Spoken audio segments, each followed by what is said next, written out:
Hey guys, and today we will be playing Batman Arkham City for the PC, and today is the review of the Killing Joke. Now, I did make a Killing Joke video and I did post it yesterday, but I had to delete it due to audio errors because you could barely hear me.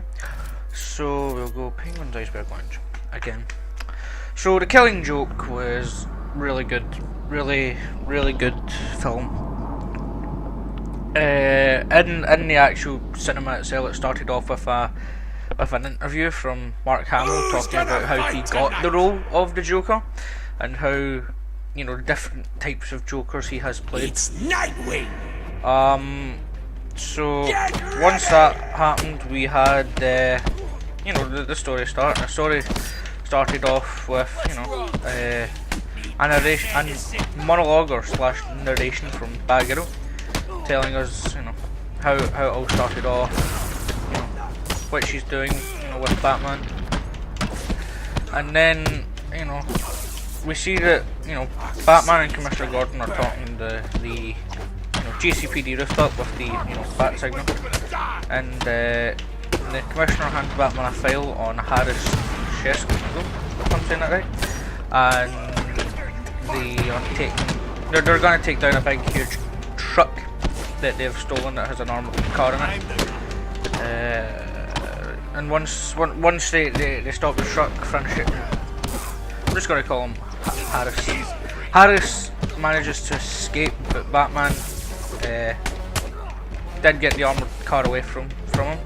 So Harris returns to his uncle, and his uncle threatens him, saying, "I want my money," and stuff. So Harris decides to steal from his uncle, and that really doesn't go well. And Harris kind of had a thing for Batgirl, like he even had a prostitute dress up as Batgirl in the film. But you know, you don't see that. You just, you know, she hands one of his henchmen the mask that he made her wear. But whoops, I broke my camera. So once, you know, he keeps leaving Batgirl like gifts, which lead her to the dead body of his uncle. And once that happens, Batman, you know, obviously rescues Batgirl from the gang of annoyed, you know, thugs of the uncle. And once they do that, Batman, you know, takes Batgirl off the case of, you know, Harris, and you know, Batgirl not being happy about that, she attacks him, and then as soon as that happens, we have the worst scene of the film, which is the sex scene. I know it's like you just see, you know, her take, you know, her you know, stuff off, but you don't, you know, but it's not even the fact that you see anything that makes it bad. It's like the fact that they did it in the first place. They made it bad. Because it's like Batman shouldn't be doing that. That's his best pal's daughter, and he knows this. So it's like, why would, you know? It did look like it was just a, you know, spur moment type thing, but it was like, why? I'm not a fan of that. So once that happens, you know, Batgirl quits, and then Batman goes to Asylum to talk to the Joker, and so Batman goes to the Asylum to talk to Joker, and this is where the start of the actual Killing Joke book begins, where it's page for page. So Batman, you know, is trying to talk to Joker, realises it's not the Joker, it's just somebody, you know, pretending to be the Joker, and that the Joker's escaped. And Joker then goes to the Commissioner's house after he manages to acquire a carnival, which is, you know, one of the Joker's many traits, to live in a carnival. So once Joker has done that, he goes to the Commissioner's, or sorry, should I say, Barbara Gordon's house to, you know, to try and prove to Batman that it just takes one bad day to make the sanest man in Gotham insane. And once this has happened, once Joker goes to the house, he pulls out a gun and shoots shoots Barbara in the spine, ultimately paralysing her. That would be the best thing to assume to use this. Let's go for this. So, Barbara's been shot, and the Joker now takes her to. No, doesn't take her. Takes the Commissioner to the carnival and strips him naked and basically tries to mentally torture him by taking him through this fun house. Not even a fun house. I think it's a. I don't know what kind of ride it is. I think it was meant to be a haunted house, but I'm not really sure. But so Joker takes the Commissioner through that, and the Commissioners obviously try to resist, but the Joker's making it really hard for him. And we have this great musical number by Mark Hamill when Joker sings, and it was one of the best parts of the film. I really enjoyed that. Yeah, so when that happened, and Batman's going about Gotham frantically looking for the Joker, as he knows that Joker has basically done that to his best friend, and Batman's looking to basically get revenge for him, and he's going about everywhere beating up different people associated with the Joker, but nobody knows where he is. Joker hasn't been to the people that he usually goes to, and then he gets a call from Harvey Bullock from the Bat Signal, and it turns out the Joker has left Batman a little gift, 2 tickets to the carnival, which Batman obviously takes the Batmobile to. Which the Batmobiles in this, I'm really happy about the design. The first Batmobile in this film looks like the New Adventures of Batman, which was like the 4th season of the animated series, which was brilliant because that was a really good callback. And then the second Batmobile he uses, because the first one gets destroyed, is basically a design of the animated series Batmobile, and it looks amazing, and it really made me happy for that callback. So Batman goes to the carnival. He takes down all of Joker's little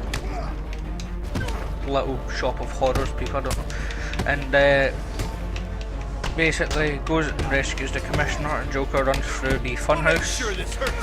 And I'm pretty sure Batman killed in this, because it's like Joker opened this trap door full of spikes that would have killed Batman, and I'm sure Batman pretty much threw one of the wee midget guys in there, so it's like, whoops, Batman done an Affleck.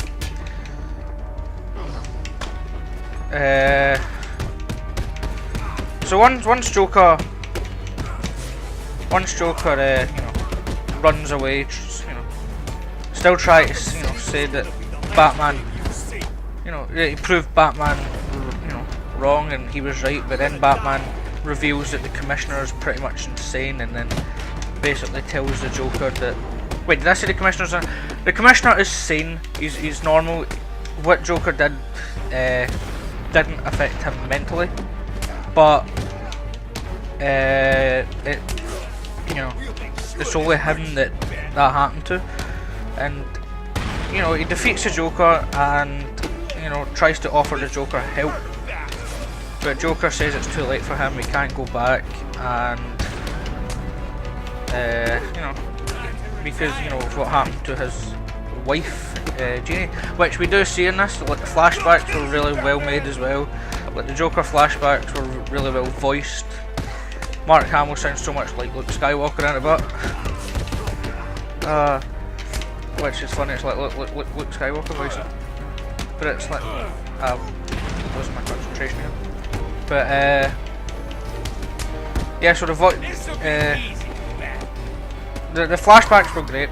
So at the very end of the film, Batman and the Joker are sitting there having a little, talk, and then Joker says, this reminds me of a joke. He tells Batman the joke. Batman actually laughs with the Joker, and it's, it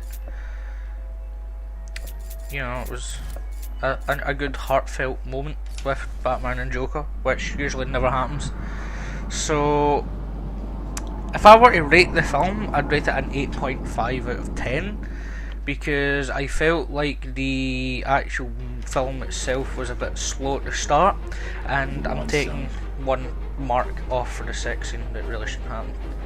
So, yeah, so that really shouldn't have happened.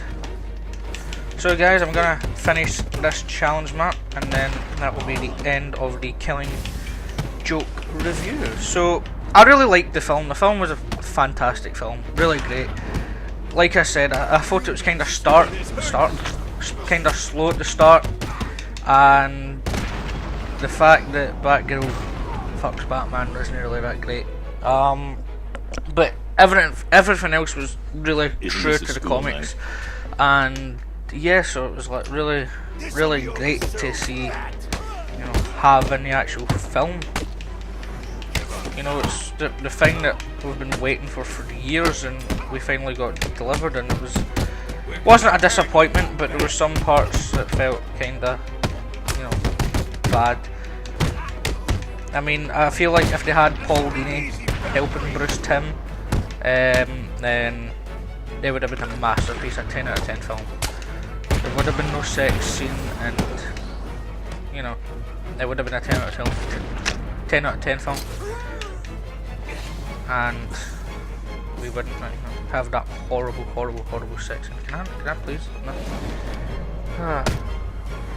There we go. But the voice actors themselves, you had Kevin Conroy as Batman, who is Batman in this, Mark Hamill, who is the Joker, who is the Joker in this, and they are both fantastic. Been doing it since 1992, so 24 years, and yeah, they were cast perfectly. They were both born for the role, and there's never been a better voice actor for Batman than Kevin Conroy. Kevin Conroy is Batman, and if Kevin Conroy says a Batman film is really good, then it is going to be really good. I don't understand why Conroy, you know, because Conroy had a say in some of the scenes, but it's like I don't understand why, you know, he didn't cut the sex scene out. But it's like maybe he understood that for the story to happen, because that's what it felt like. For Batgirl to actually quit, she needed something motivational to quit, to make her feel awkward, and I think that was the thing to make her feel awkward. So if in that sense that happened, and that's the reason that happened for it, would be that was a good thing to put in. But the fact that the Batman did it was, I don't think Batman would do that. It's untrue to the character. I mean, the only time he's ever, you know, decided to like do something like that was when he was drugged by Talia, or if it was, you know, Selena. But you wouldn't just, you know, have a one-off, especially on rooftops. You know, you wouldn't just, you know, risk people seeing him on the rooftops. I mean, you know, helicopter could fly past and see Barbara Gordon and Bruce Wayne, you know, having sex on a rooftop. Or if Batman didn't take his pill off, and Batman and, you know, Barbara Gordon, and people could piece two and two together. You know, but that's how things go, and you know. But for the reason they put the sex scene in was actually quite smart. Like, they needed something to break the bond of Batman and Batgirl, and that's exactly what that was. Just the awkwardness between the two of them. You felt it as soon as it happened. Like the next scene, you see Barbara looking in the mirror, and she's like, "What have you done?"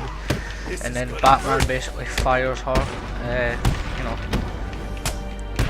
and then lets her back in because she saved him from Harris, but it was like she quit anyway. So, but that's the whole point of that, was, you know, to make them feel awkward. But I'm still not a fan of it. So guys, that's my review of The Killing Joke. I rate it an 8.5 out of 10. A must see when it comes out in Blu-ray. Yeah, it was kind of slow to start, but it's not that slow that you find it boring, and the sex scene was horrible. So I'll see you guys in the next part of Batman Arkham City. See ya!